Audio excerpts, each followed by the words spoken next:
Hello guys, welcome back to the channel. In today's video, I'm going to show you how to make SD card as default location for camera photos. Alright guys, first of all, open your camera application on your Android phone. Then you're going to tap on the camera setting. So this is the camera setting.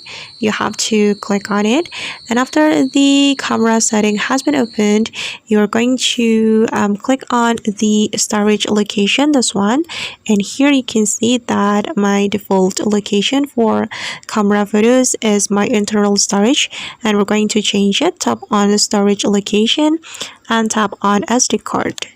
Okay, and now the storage location has been changed, and I'm going to capture photo from my camera. Okay, then I'm going to open it on my gallery, but just wait for a moment guys, it's still loading. Okay, and here is the photo that I have just captured with my camera, and I'm going to see the details.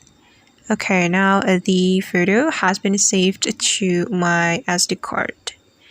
Right guys, and that's how we can make SD card as default location for camera photos on Android phone.